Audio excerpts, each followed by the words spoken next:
voice, nice. I'm going to come running close to the mic.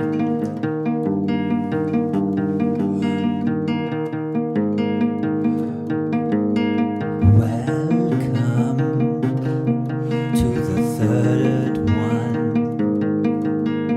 My name is Karl. Karl.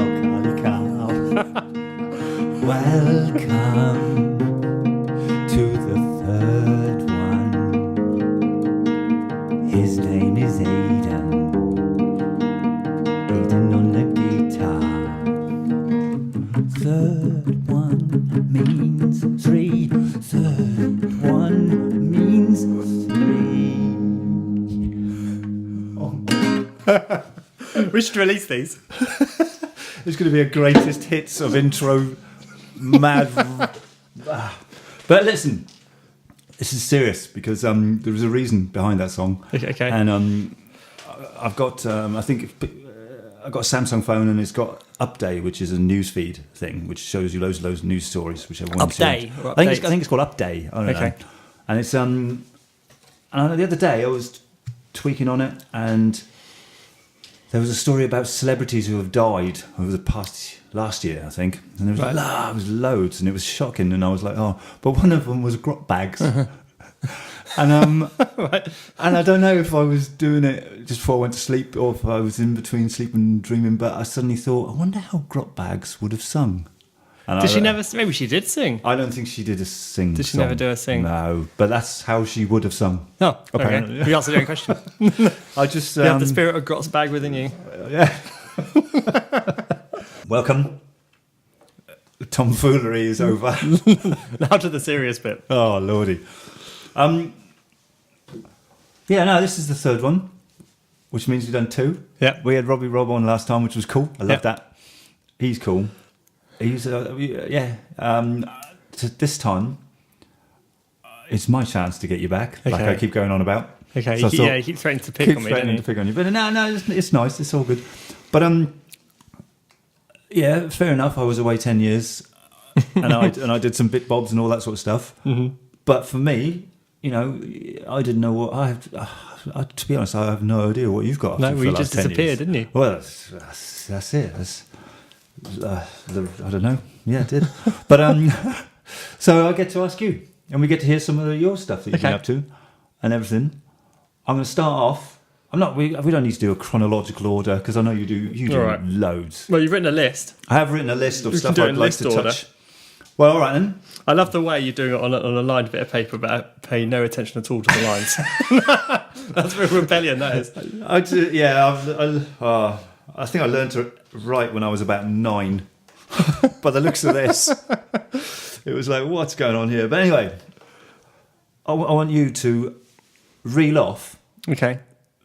Just to start, just to get us into this, some band names and some bands you've been in, and I'll pick some out and ask you questions about some of them. Since I've been away, I probably know some of them, and I know because so far away. Oh wow, the longest one has been Six-Bearded Fish. Six-Bearded Fish. I was going to ask you about them. Okay, all right, let's go on the list. Six-BF. Six-BF is your. Kind of. Go on, let's go. Let me smash in straight away. Okay.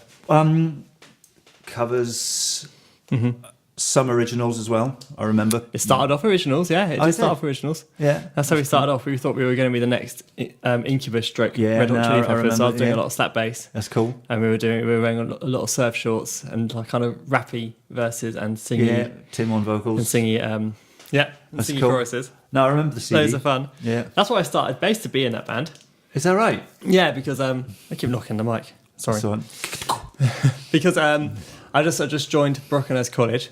I've been playing guitar for maybe 6 months or so. Yeah. And then came into Paul and Tony, who were new friends of mine. I didn't know them, but they went to the other school in Tottenham, the rival school. Then we met at college and instantly became friends because we were into the same kind of music and we were both musos and we were hanging out in the music room and all that kind of stuff. And they were great. They're both brilliant guitarists. And I thought, well, if I'm going to be in a band with these guys, there's absolutely no point in me playing guitar. But is that the story of most bass players? Yeah, I think it is, isn't it? Sadly. But, I think it is. Often it's true, which is good. You know what I mean? Because we need more. I'm a firm believer that we need more bass players out there. You know what I mean? It's like, and the more failed guitarists who turn into bass players, yes. But it's not failed guitarists because, as we just heard, you play guitar rather well. Yeah, that was excellent. I say ballad. That's the peak of my ability. I say ballad. You smash out a beautiful ballad. No, it's good. But so I picked up bass basically just to be in that band. I didn't know that. And that's the band that became Six Bearded Fish. That's right. So our first gig, I've been playing bass for like a few weeks. Brilliant. And what, you just learnt up? What were you doing? Like, what was your first set of covers? Was it Chili's and Incubus and? We did Spurs at Teen Spirit. Yeah. We did Save Tonight by Eagle Eye Cherry. Oh yeah. I've learned literally hundreds of songs of this band. Just trying to get in the right order is. No, I know. I think you are the man who knows the most songs. Which we'll get to later. But that's good. That's all right. Next band. We'll talk more about them later, but next band. All right, okay. And then the next longest is probably, I'm going to let you say this. Wait. We were talking about this earlier. Firstly, can we play a bit of Six Bearded Fish? Can we slip some in? Oh, we can do. Yeah, we do have originals. Can we stick an original in? I'd love to hear it, because it's literally been like 15 years probably since I've heard. Okay. No, not 15, 10 years since I've heard that. Because you played for Six Bearded Fish, didn't you? I did a couple of gigs. I filled in when you were on a cruise ship. All right, I'll stick in one called Frankly Confused. All right. Okay, you ready? Yeah. Okay, here we go.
Yeah, you look back on it. It's 20 years ago. That's mad, isn't it? It's probably at least 15 years ago. It's Incubus. But I'm still pretty pleased with it still. No, I would be. There's some good slap bass going on in that. And how long had you been playing at that point? Well, that's actually our second CD. It's maybe 2 years by then. That's good. That's some good. I've been listening to a lot of Jeff Buckley as well. Okay. Because I kind of wrote the call sequence for that one. Which is... And it's very Jeff Buckley chords, that. Yeah, the unslap part. yeah, not that bit. The chorusy bit. There was no slapping on Grace. No. Sadly. But that's cool. That is cool. That's I'm trying to think about that. That just brings back massive memories of me basically driving to my own gigs with that playing in my van. Oh, really? You gave me that CD, and it's funny. I was driving around with CDs of your band and mine. It's like because I used to put a CD in my van, and that was it. It was stuck in there for a month and a half, and I'm like, yeah, that'll do. Just listen to that over and over again. Awesome. But no, good effort. We're going to move on to a band that you've been in ever since I've known you, I think. Kind of. I want you to say this. Well, I don't know if I can. Say it, and I'll give you a mark out of 10. I don't think I've ever been able to say it. I'm going to say Delugo Kinski. Oh, wow. Yeah, that's it. That's at least a 9 out of 10. Excellent. I've always called it Delugo. Yeah, I do too, actually. Do you? To be fair, Okay, yeah. that's cool. I think he does as well. But give me the lowdown. Give me some. So I teach bass at Taunton's College, which is one of the local kind of sixth form colleges in Southampton. I'm the bass teacher there, and then while I was there, there's a guy there called Andy Wilde, who was an actual music teacher there and a really good keyboard player. And he said to me, I've got a friend called Ben. He's a bit of a nutcase. He's a bit off the ball. He's a bit weird. But actually, he's a really good singer and he writes these really good songs. We're looking for a bass player. Do you want to be in? All right. I was like, yeah, cool. Well, I'm doing Six-Bearded Fish, but, I'm fancying some other things. Yeah, cool. good. And he gave me the CD and I learnt the songs and went to a few rehearsals. And then suddenly I was in the band and that was that. And then our first gig. And still in the band to this day. It's true. Yeah. It's true. We're currently recording a new album, yeah. That's awesome. And the first gig was in Nottingham. With Sandy Tom supporting us. Do you remember Sandy Tom? What? How did that work? Well, it's just about we had the gig and then she was the support act. Yeah. Well, you know what I found out the other day? When we supported Niz Loppy. Yeah. Do you remember I'll give you the list of who we supported, but Niz Loppy was one of them. Their guitar tech was a little ginger lad called Ed Sheeran. No. At the Talking Heads, so I've met Ed Sheeran. Indirectly. He was their guitar tech. That's brilliant. Amazing, isn't it? He was just like, all right, mate, yeah, all right. And then you just don't think about it. And then I read his Wikipedia page and found out he was their guitar tech. And then we went back through the list of the door list and all that kind of stuff. And his name was on it. That's mad.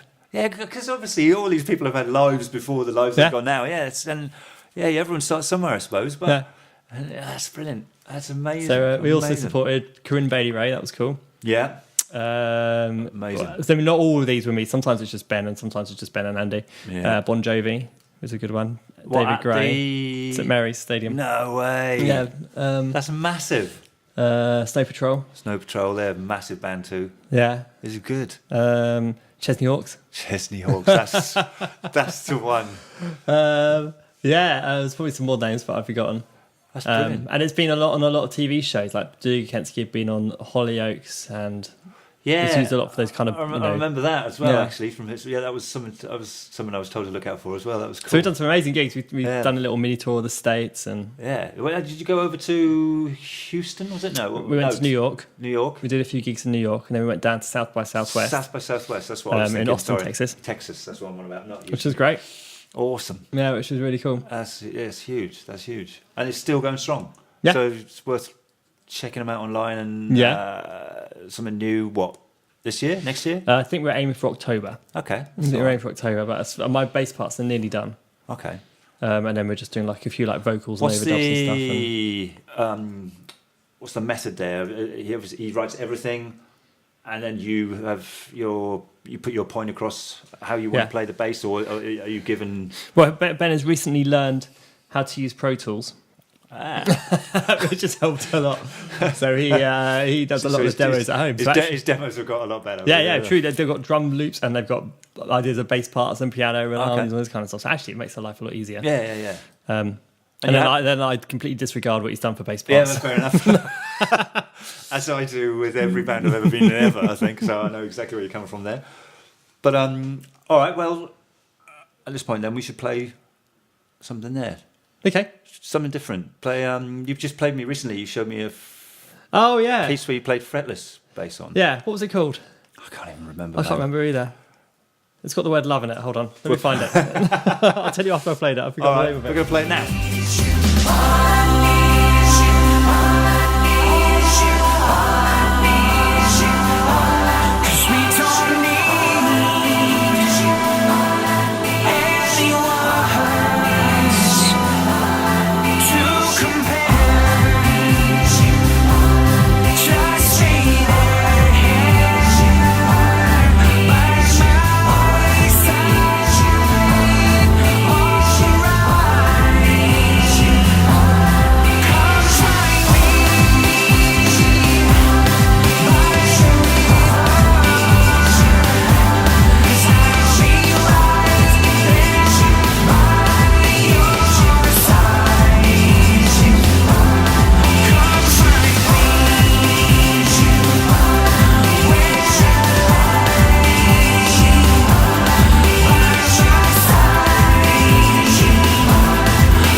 wildly different to Six Feet of Fish, obviously. But that's... bit more of a poppy kind of... Yeah, it's got some...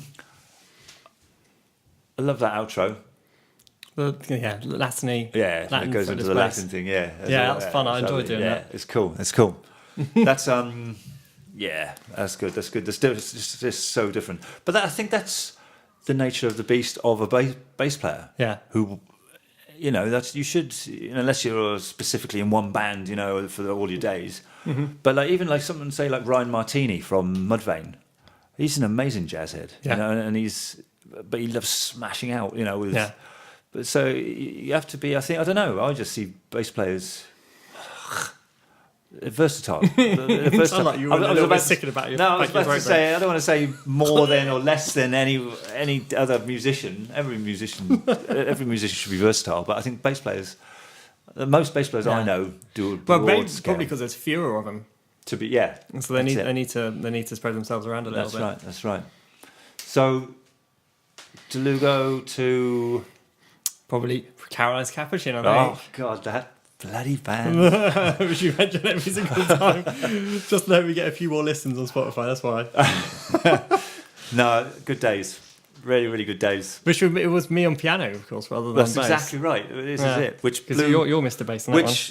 I don't want to talk too much on this because you've got to talk. But at the same time, be aware that I'm a bass player in a band with a guy who's playing piano, but I know full well he's way better on bass than me. And I'm just like, oh man, this is... But I think because we kind of got different styles and all that sort of stuff, so it was cool and it just worked. Yeah. But I must have frustrated the hell out of you. No. No? Because I don't know the theory that you know and all that sort of stuff. I was too busy worrying about what I was doing, I think. Well, no, you nailed it. That first album we did, I was listening to some of the parts the other day after we did the first podcast, actually, and we talked about it, and I was thinking, some of those piano parts... there's some nuts solos on there.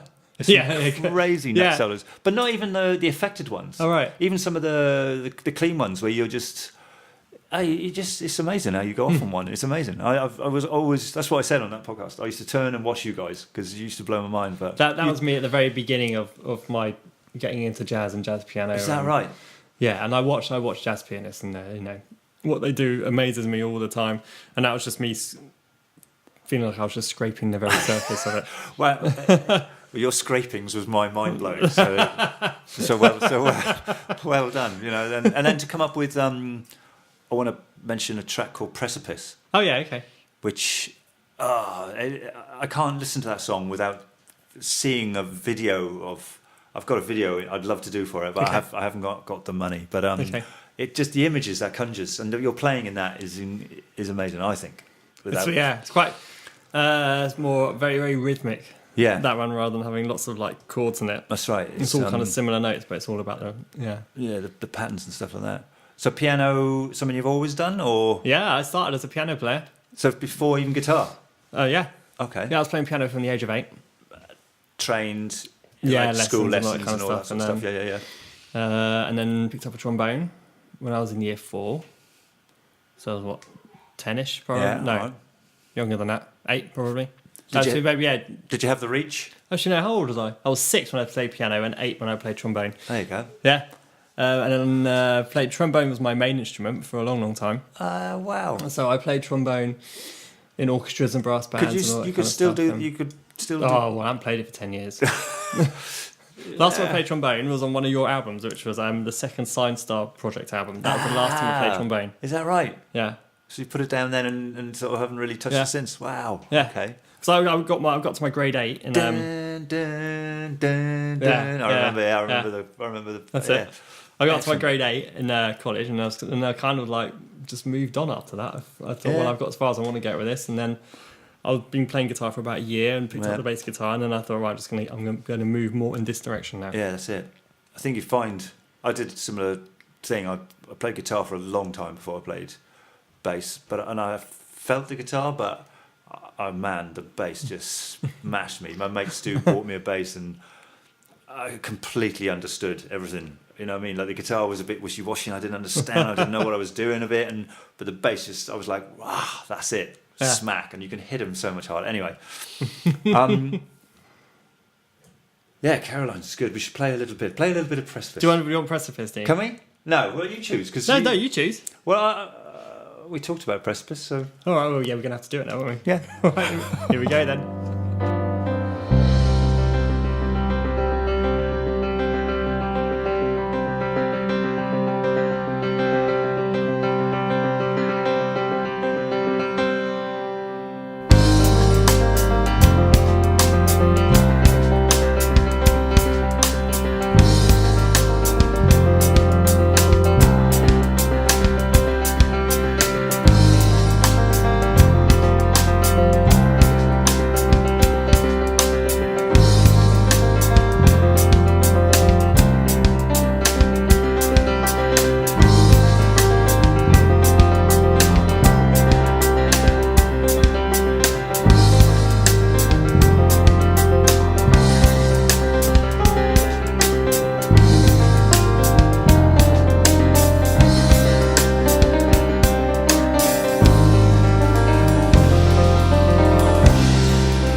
See, I don't want to... I'm going to... On your piano playing, because I can't talk for myself, but that gives me goosebumps. Goosebumples. not You always called them goosebumples. No, yeah, that's what they're called when you give them to yourself. Jesus, sorry. No, honestly, because it just reminds me of a great era. It reminds me of a great era, and it's and I had no idea when you brought that to the plate. I had no idea what to do, and it was almost like the only thing I just wanted to follow your left hand. You know what I mean? Because it was perfect as it was. You know what I mean? And then Robbie did some crazy drums on it. Yeah. But where's your head at when you do? When you write things like that. I was experimenting with weird time signatures there. Yeah. That's in 5, so it's 1, 2, 3, 4, 5, 1, 2, That's it. And actually, the shapes in the piano are just like they're like octaves and fifths, so they're kind of your most basic shapes. But then moving it around. Oh yeah. And it was the combinations that made it sound interesting. So actually, it's like it was just like an exercise in 5/8. Yeah. And then moving patterns around within that. That's it. And they came out with that. And I was like, oh, that's quite cool. I'll show that to Karl. And then that's it. I remember recording it. It was a good time. Yeah, good times. It was. All right, moving on from Caroline's Capuchin. I'll mention them again. To you did a stint with Sign Star Project. I did. Yeah, it was right at the end of Science Star Project happening. So I didn't really do much with them. We had a few rehearsals, which were loads of fun. Yeah, they're good guys. And amazing music. Oh, I love the music. Yeah, amazing music. Pete's a clever man. Oh yeah, his recording ability and everything. Yeah, everything. Midas touch. Yeah. But it was. I mean, maybe it was my fault thinking about it. But it was right. It was just soon after I joined, the whole band disbanded. No, maybe I don't know. It's not your fault. Don't say that. But any more? There's loads, man. You've played with so many different. I do a lot of depping. Yeah, and I do a lot of because of all the piano training, all the trombone and all that. I'm lucky enough to be able to read music, which makes stepping quite straightforward for me, because a lot of wedding bands and pub bands all kind of do the same thing. Do the same sort but of they songs, don't. It means I don't have to memorize everything. True. I can take it on an iPad, or I can take sheet music on a stand and then read it while I'm playing it. Which blows my mind again. Which is it just makes it so much easier for me, because I don't have to. I spend 20 minutes writing a song out, and then it's there, and then I can just and I can. So it's a skill I'm very grateful that I'm able to do, because it just makes my life so much easier. It's that whole sight reading thing is crazy to me. But when you're a piano player, and I've been sight reading music since I was 6. Yeah. So it's 30 years now. That's crazy. And I've been speaking English. Is there ever been a time... 34 years. So it's like, it kind of comes as naturally to me. That brings me on, because I think you did... I also remember you saying when I did the Six-Bearded Fish, I did like 3-4 shows with them. I was on a cruise ship. You were on a cruise ship, and that was sight reading again for a show. Yeah, lots of jazz stuff and like show tune stuff. And full on. Yeah. Yeah, and inside these cruise ships, there are proper theatres in there as well. Yeah, they're full on. Thousands of people. And it's like having the Mayflower. That's amazing. Inside every night. Ship.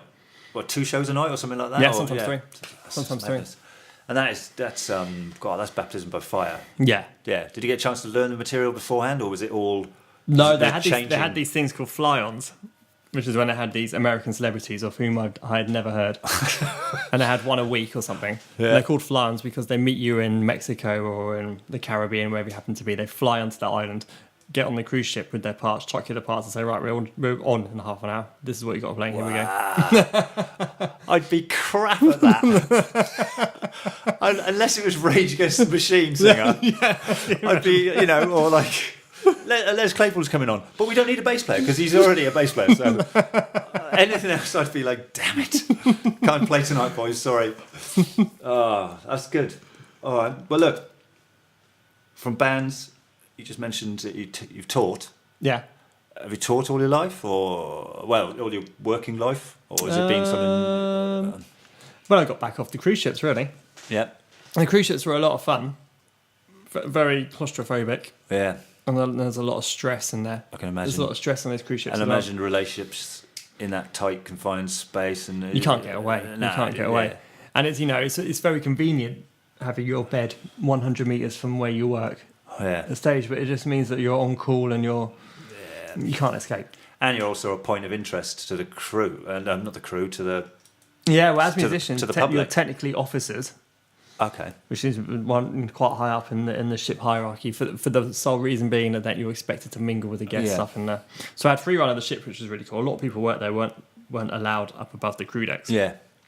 So I got all the free food and free drink and all that kind of stuff. Cool. But on the expectations, I had to fraternise with the 68-year-old with the public Joan from Florida. I've got 2 poodles. Yeah, exactly. One's white. Oh, that's great. I've dyed one slightly pink. So I got to see Mexico, and I got to see the Caribbean and San Diego. See, that's a beautiful thing to do with music, is you get to see places. You know what I mean? Like you've seen New York. I've seen New York through music. It's a beautiful thing. It's a great thing. I travelled Australia for free by being a bass player for bands. You know what I mean? It's the same what you're doing. Yeah, you know what I mean?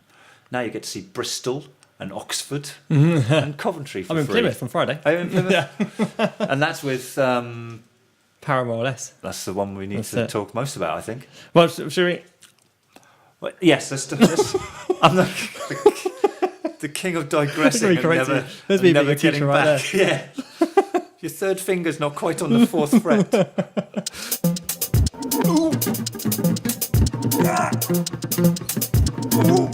James Brown. Halfway point. Halfway point. Point, halfway point. Halfway point. No, but yeah, teaching. Go back to that. So you came off the cruise ships, needing a job, or kind of, pretty much, pretty much. And I think you'll find that a lot of music performers are actually music teachers as well, because there's just simply not enough gigs to make money out of purely gigging. Yeah. It's really hard work, and there's just not enough jobs going around. No. So teaching is the next obvious step, really. And is that Is that a private affair? Is that one-on-one lessons? I started off privately. I started off at home. Yeah. Then I moved into a local music shop. Because they almost guarantee you, customers or whatever, is it? Or yeah, kind of. It's basically private teaching in a music shop is exactly the same as private teaching at home, except you have to pay them rent. Okay. But the benefit is then they advertise for you and they have a lot of walk-in and all that. So they've got your back a bit. Yeah, exactly. Okay. But yes, that's cool. And then the boss of the person who kind of run the teaching school I was at also taught for the local music service, and he needed me to basically dep for him. I guess he couldn't teach. I think he had a hernia or something. Fair enough. So I had to go in and teach for him, and then that was my foot in the door. And then now. That's what I do. That's what you do. I do a lot of teaching for Hampson Music Service. That's good. Which means go around schools. And they post you where you're needed to be, and that's great. With them, I'm at 15 schools a week. Wow. And I see 150 students a week.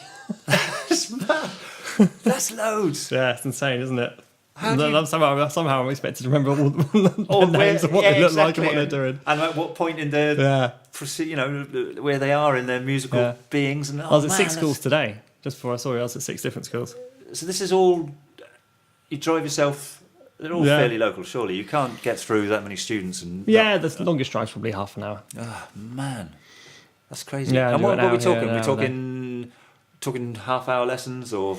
Oh, well, they're lucky. Sometimes it's 20-minute lessons and I see 6 of them. Okay.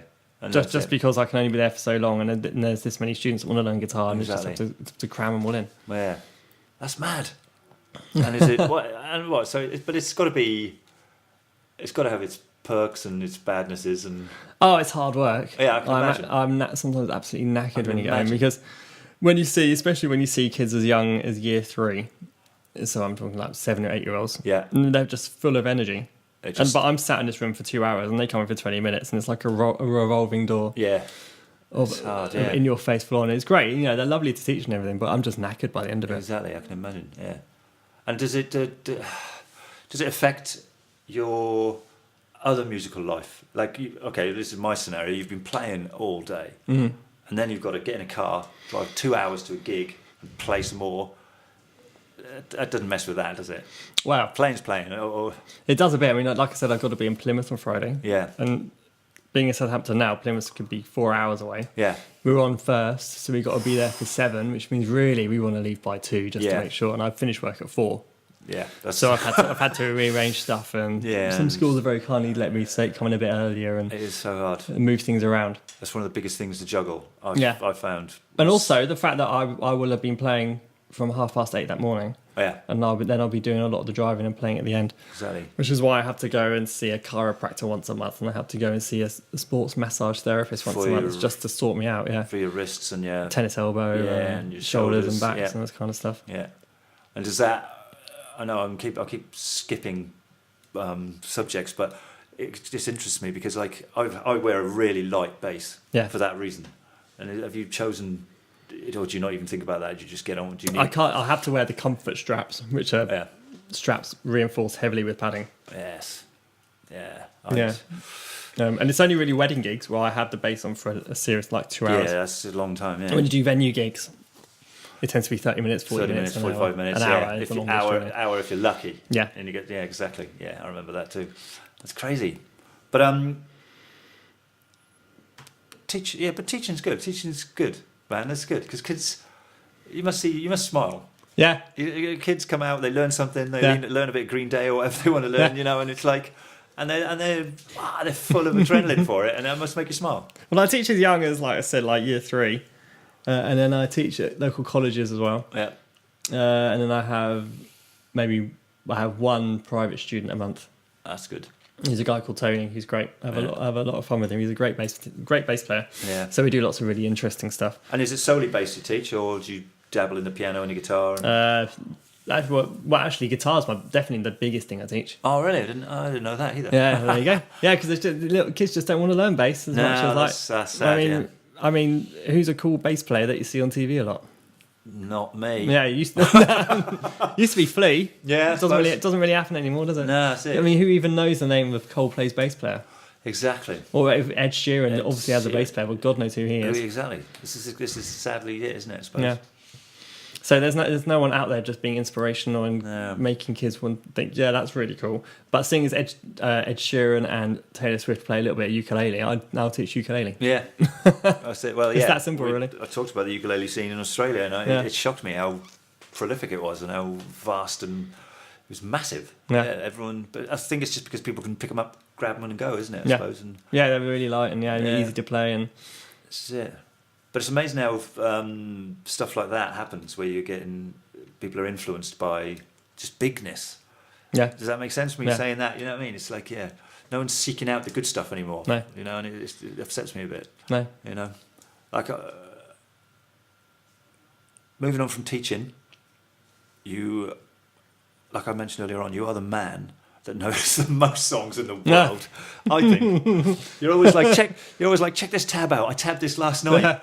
And I'm like, oh man, that's like a 7.5 minute prog rock. Oh yeah, I saw a real prog thing the other day, like a Gentle Giant. And I was like, man, that must have taken hours to, to tab out and all this sort of stuff. But you do explain, because you've got internet-based books. Yeah, that people can purchase. That's right. There's a shop called Basebooks.com. Is like the probably the world's biggest shop of just bass books. Yeah.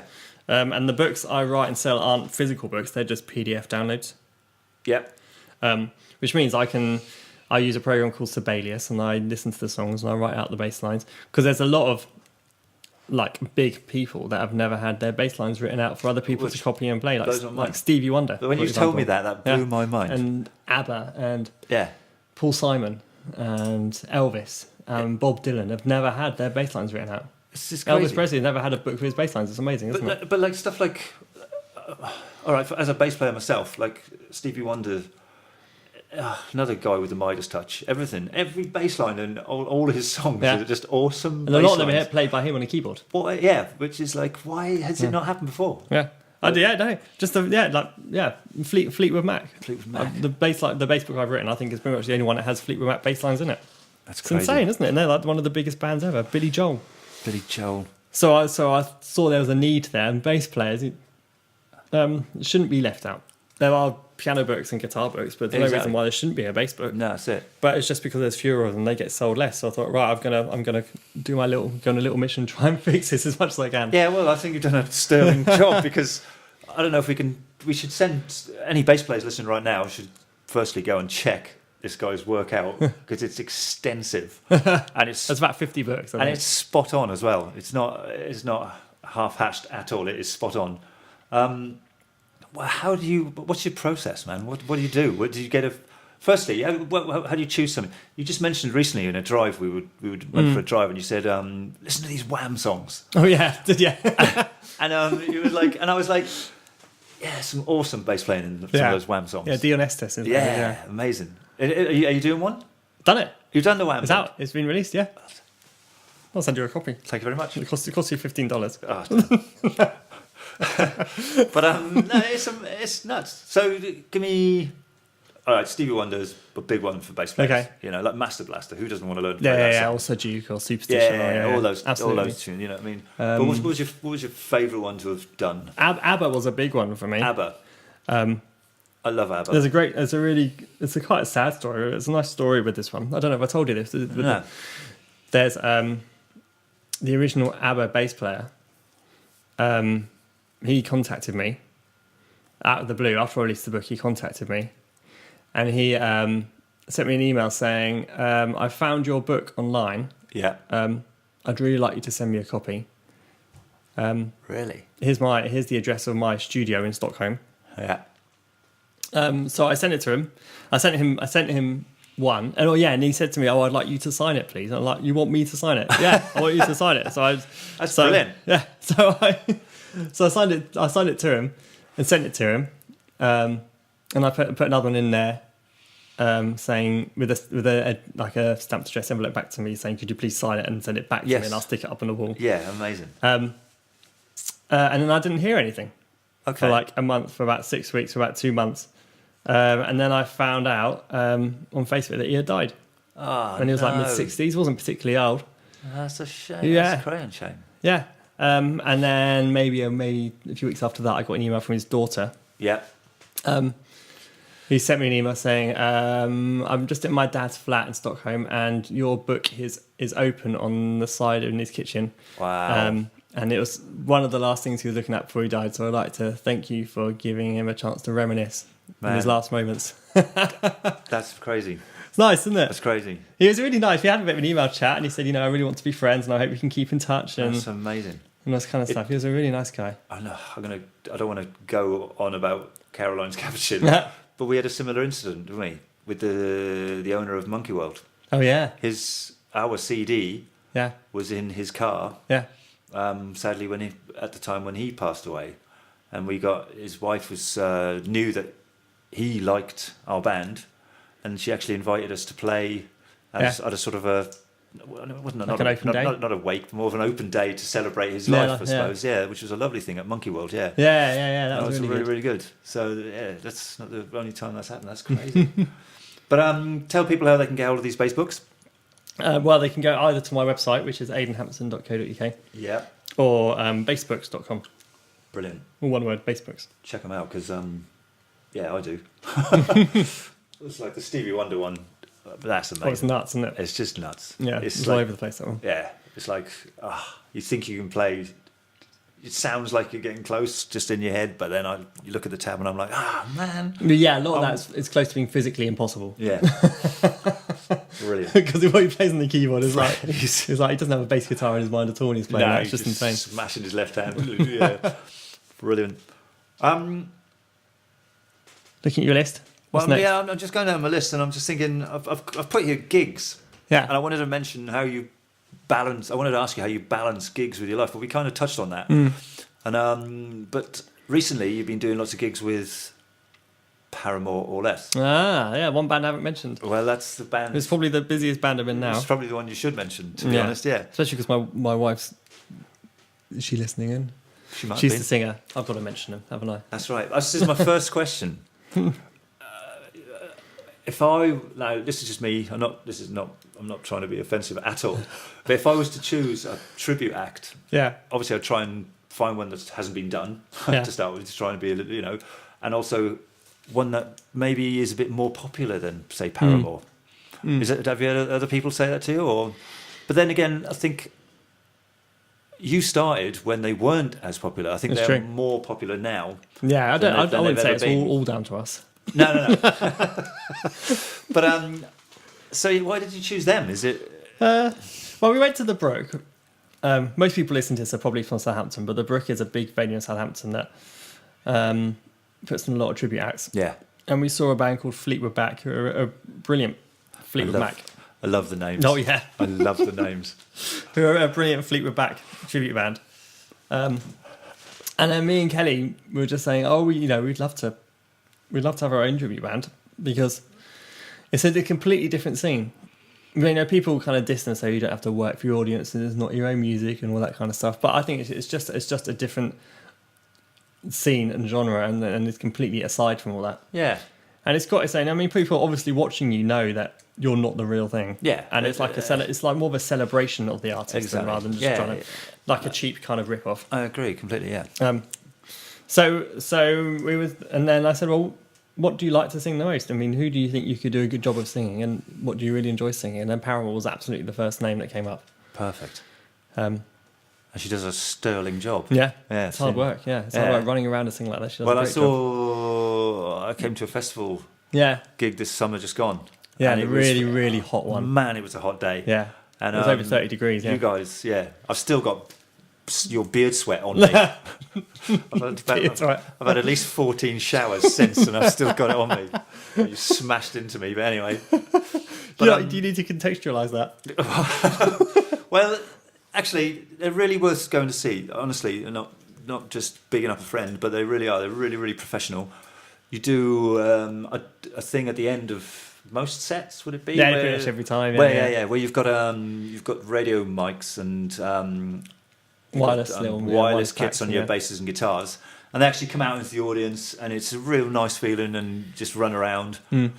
And Aidan just decided to run into me. I think you were sat down at the time. Yeah, just bass in my face, sweating on me, yeah, it was warm. raining down. It was a warm. hot day, but it was a really, really good gig. It was really good, and it was awesome to It's a see. lot of fun. Yeah, loads of different, and the wide variety of people who were responding was awesome. It's such a lovely thing. You had kids dancing on the front, like you always do, and all this. But then it's everyone enjoying the day, and everyone knowing the songs, and not every.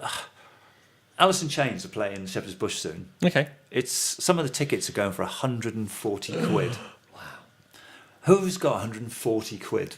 It's funny you say that. Smashing Pumpkins are reunited in the States, and they're struggling to sell tickets. That's mad. Yeah. Smashing Pumpkins used to be one of my favourite bands. Oh, yeah, same Siamese Dream is one of the best albums ever. Yeah. But my point is, if there was a local band that did an Alice in Chains takeoff, I'd go, because it wouldn't be 140 quid. What would it be? 20 quid maybe, We did a gig at a local venue, which was us. We called Paramore or Less. Yeah. And then we did and then a Foo Fighter tribute called Foo Forgers, and a Nirvana tribute called Nirvana. I And love the Kings of names. Leon tribute called Kings of Leon. I think it's a Z in there or a V in there, slightly spelled slightly differently. And then we were selling tickets, and then the venue had a complaint from a punter who bought 6 tickets and then discovered that it was a tribute act night. rather than the actual bands, and demanded a refund. The guy said to me down the phone, look, love, you're gonna no, I'm supposed to say, but yeah, he said, look, you're gonna really struggle to see Nirvana and the Foo Fighters and Kings of Leon at Paramore in Southampton for a fiver. Especially Nirvana. Seeing as he's long gone, but anyway. It's amazing, isn't it? There's another story I heard recently. A guy bought tickets for him and his girlfriend up in Scotland for the Red Hot Chili Peppers, and he was like 25 quid each. He couldn't believe it. Got the tickets home, looked at them quickly, excited. Got closer to the gig, realised, right, where is the venue? Look it up, and he's like, oh, they've spelt peppers wrong. Yeah. It's the Red Hot Chili Pipers, isn't it? And they're a Scottish bagpipe band. And he was like, he was just like, I couldn't believe it. But I love the names. That's what I was going to say. Yeah, My favourite one ever is Nuns.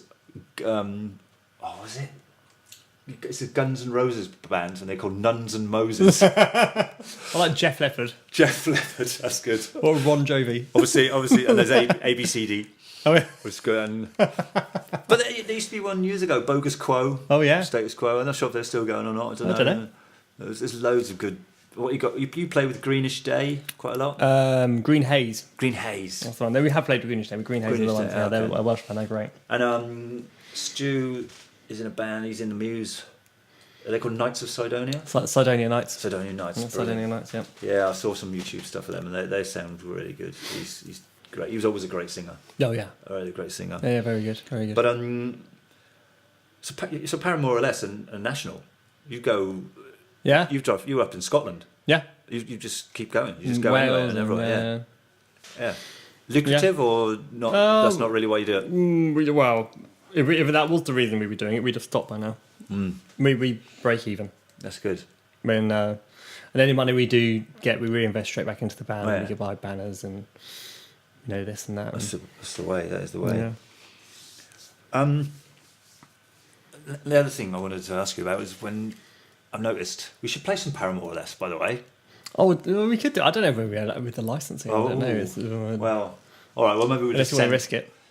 Send someone to a link. All right, paramoreless.com. Yeah. There you go. Or one word.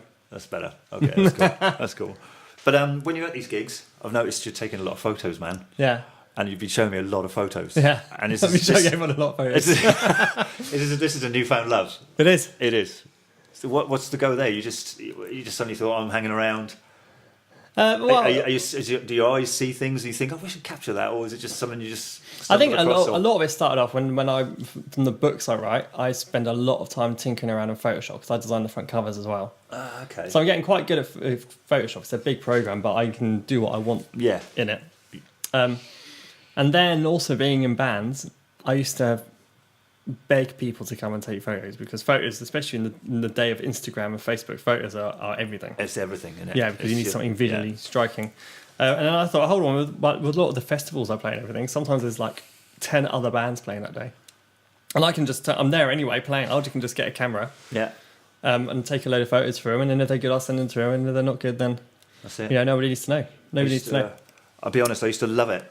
Like some guy in the audience taking shots, and because you're playing, and not that I want to watch myself play, but it's nice to see what you're actually doing and what you actually. Because I never used to know. You know what I mean? You're never watching yourself, are you? Not often do you get filmed or anything, but photos were the thing back in my day, sort of thing. Sounds like. So I bought myself a camera and the lens that came with it, and then quickly upgraded the lens, and then quickly bought another lens, and then quickly bought another camera, and then quickly bought another lens, and now I've got like 2 cameras and 6 lenses and Yeah, it's true, and I'm doing loads of different things now. It's great. Like last night, I was at a local school and I was taking photos of one of their first concerts at their new theatre, and they had a jazz gig on, so I was taking photos of the jazz band. Yeah. I take lots of photos of local bands and things, and I've done anything. I would kind of stick strictly to music photography because the equipment I buy really is tailored towards that. Yeah, which I remember my friend Stu, who did photographic college and university and all this sort of stuff, and he did. I remember him saying that it's quite tricky because the lighting is hard, and obviously the lights are changing like ding ding ding ding ding.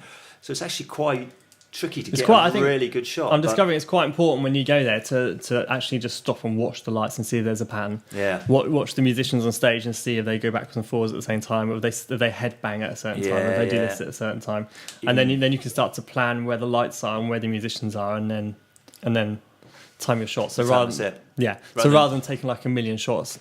Yeah, and getting a potluck sort of vibe. Yeah. Actually. Yeah, never really thought about that. And then you think what shot's coming, then you can prepare your camera and your settings and your angles properly and everything. And then it's quite an art to it. I mean, I haven't been doing it for very long. No. And some people kind of in the world of it on Instagram.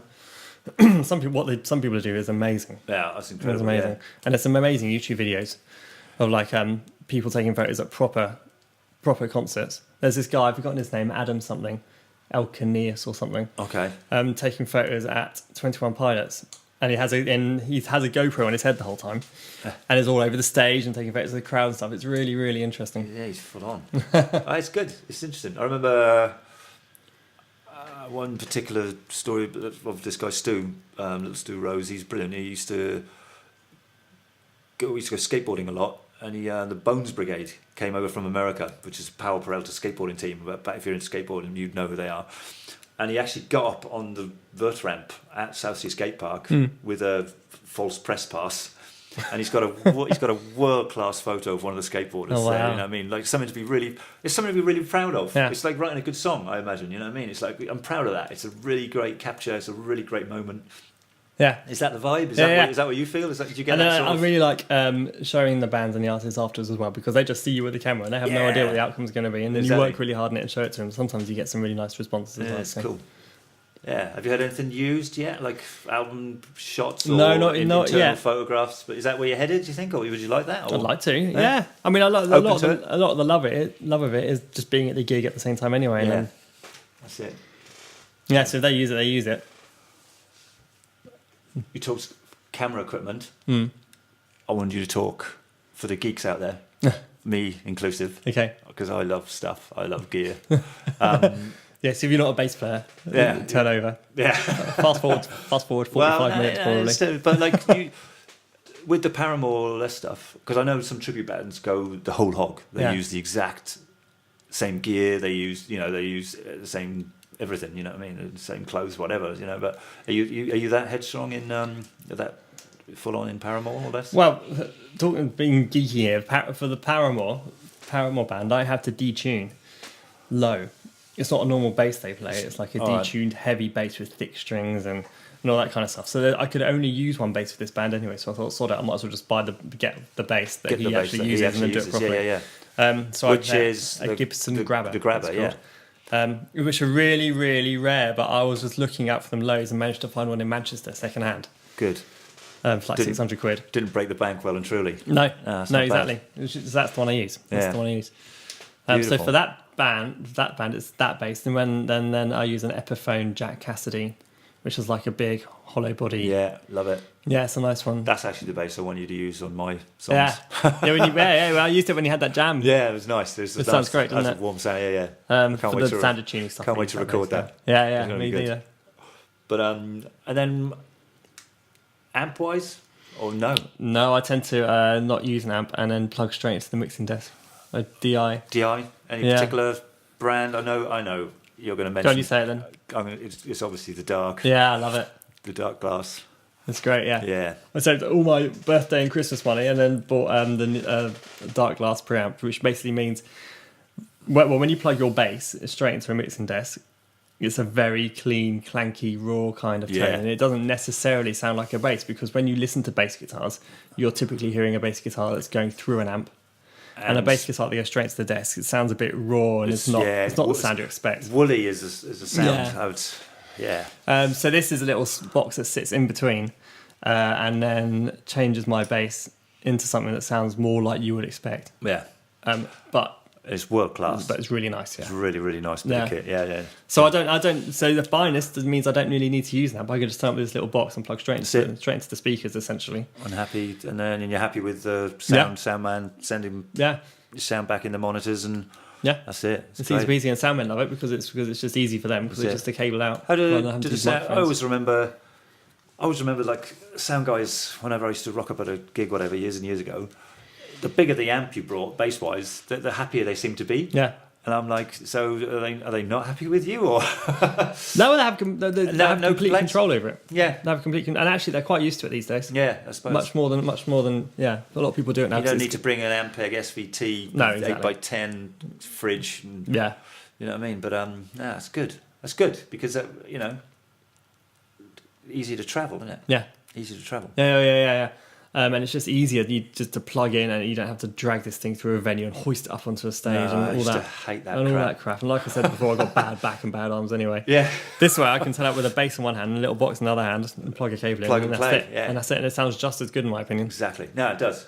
Well, from the experience of seeing you guys a couple of times now, yeah. It's a great tone you've got. Yeah. It's quite, it's nice. That's cool. But piano-wise, okay, equipment-wise, there, are you still? Do you do much piano playing now? Do you still using all the effects, all the guitar effects? That's what I did, wasn't it? Karl's basically my bass pedal board and plugged the keyboard into it. Yeah, exactly. I play piano now. I tend to play more acoustic piano than actual keyboard stuff. You got one in your front room. Yeah, and I didn't tell you we've had that dated back to 1912. That piano. Really? So the piano you heard on Precipice, which is the piano I used to record it on, is like over 100 years old. That's right. That's mad. I don't know. I had no idea it was that old. It might have been made in New York and then shipped over. That's amazing. Yeah, it's cool, isn't it? 1912. That's pretty good. So yeah, I mean, because I don't play as much piano as I did since you buggered off to Australia and Karl's captions kind of stopped gigging as much. I play a little bit in a function band called Fundamental. That's right. But Stu, our our guitar player, has got a nice keyboard, so I just tend to borrow that. Yeah. It's easy, yeah. And that's it, yeah, that's lovely. That's cool, man. I don't know what else to ask you. Have you done everything in your list? I've kind of done my list. I've written, obviously I've written Caroline's at the bottom again, because I always want to talk about them. It's just, that's good. You've been busy. Yeah. You've been equally as busy. Yeah, and I feel like I'm getting busier and busier at the moment. Which is good. Which is how do you never have a phase or a moment in your mind where you're going, I just want to put the guitars down. I just want to, or is this photography branch out a little? Well, actually, to relax, I find writing the books very therapeutic. Okay. It's like Kelly hates it because I'm so antisocial with it. But I sit down on the sofa and I've got a laptop on me and I've got my headphones on me. Yeah. And it's there's a lot of a bit zen, I guess. There's a lot of repetition, doing the same thing over again, analysing it and then writing it down and moving on to the next one. There's a whole process there. And I find that when I'm doing it, what feels like 5 minutes is actually like 2 hours. Yeah. Yeah. It's crazy. Because I've tried and I do, so I can remember songs. Like I'm obviously in love with a band called Firehose and some of his bass parts are crazy. And I'd love, actually, you should do an album for me. For you. There's an album called Raging Full On that you might want to have a look at and tab for me. But because I've had a crack, but but I'm sure it's not how he plays it because I watch him play it live and I'm like, what? Why is he doing that? But then I think also he's one of those bass players that was, he'd never played the same thing twice sometimes, you know what I mean? It's like some of his solos are out there and wild and all that. He's one of those sort of guys. But yeah, it is a dedicated, what's the word? It's a very dedicated thing to do. Yeah. Like a whole album of the one band. And then, the amount of books you've done, it is impressive. Well, my most recent one was a compilation of prog songs. Yeah. Some of which are literally over 20 minutes long. And that's what, we were talking King Crimson? Well, I go back as early as what's the earliest one? Probably Echoes by Pink Floyd. All right. Or was it King Crimson's the earliest one, and then Jethro Tull. Camel. Yes. Camel. And yes. Yes. And yes. Rush. Yeah. Genesis. Yep. Dream Theater. Wow. And then through to like Periphery. Okay. Which is like proper heavy stuff, but it's still very proggy. Porcupine Tree as well. That's a really nice track. I always remember them. Yeah. I always remember a guy in Australia going, "You're from England, aren't you?" I'm like, "Yeah." He goes, so Porcupine Tree, they're my favourite band. Do you know them? No. Do you know what I mean? The old... anyway, good times.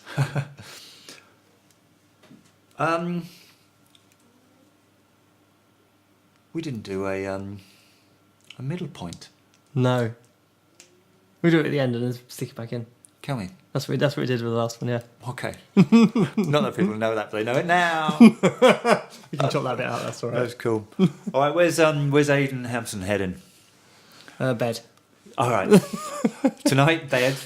Tomorrow, work. Working at Romsey through it, and then I'm working... and I'm running a band at secondary school, and then I'm running another band which is made up of lots of musicians across Hampton. And Paramore, carrying on, Paramore or less. Well, on Friday we're off to Plymouth. From strength to strength. Yeah, we were on Radio 1 recently. Awesome. Well, actually, Kelly was on Radio 1. She actually got to talk Chatting to the band. to actual Paramore. That was amazing, yeah, I heard that. Yeah, that's on our website. If you go to our website, you can see that. Yeah, because that's funny. Actually, listen to that. It's a good listen. And then Haley Wynne said, I've heard of you guys, which was like, wow. Yeah, that was really cool. That's good. And then DeLugo, Carry On. Yeah. Well, yeah. And Caroline's Carry On. Yeah, I hope so. Well, down the line, I'm sure. I hope so, yeah. But this is good. But I don't know. And then obviously the new DeLugo album worth looking out for. Yeah, in October, yeah. That's it, man. You've exhausted me. Good. You got your revenge, have you? Well, I feel good. I feel like I know a little bit more about you. But still, that's just probably... Well, I've enjoyed it. Thank you very much. That's a huge tip of the iceberg, obviously, because 10 years is a long time. Yeah. You know what I mean? And I'm sure there's stuff you did that we haven't mentioned. Yeah. If anyone's listening to this and I haven't mentioned it, God. Sorry. There's got to be something. It's just, there's a lot of stuff. Yeah, I know, but that's how it is, isn't it? It's just... It's not that you've forgotten it. It's just there's so much to. Yeah. It's good. It's good that you're prolific and you do loads. That's how I figure it out. But, all right. Are we gonna finish off with another song? Oh, jeez. As tradition demands. Tradition. All right. Well, we had a ballad to start. Well, how do you want to go? Well, I don't know. You're the one who's singing. I'll give it to you. How come I got the singing gig? I don't know. It's because I picked up the guitar first. All right, I'm flipping through. So he's got the notebook out again. Oh no.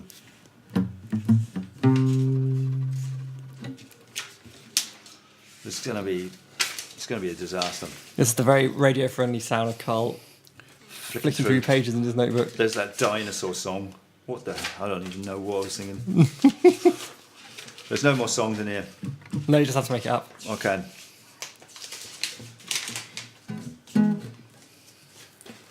All right. You found something? I found something. All right. Okay. Ready? Oh, it's kind of... I already want to be Bryan Adams.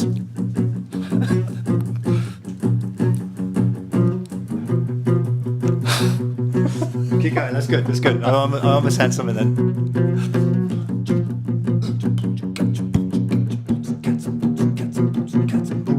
Hey ho, what do you know? You got your big show, but I'm about to tell you how it doesn't really matter. Dynamo, it it's about to blow. I'm sure you know. What's it gonna take for us to work together? How long's it gonna be until you know better? This all seems so easy. I saw 3 movies where we all worked at what? Alien invasions or some real nasty weather. Alien invasions or some real nasty weather. Those were the best movies of my life. Why did you write that? I don't know what. I don't know. This book. This is like the ramblings of a 9-year-old girl in her first diary. Yeah.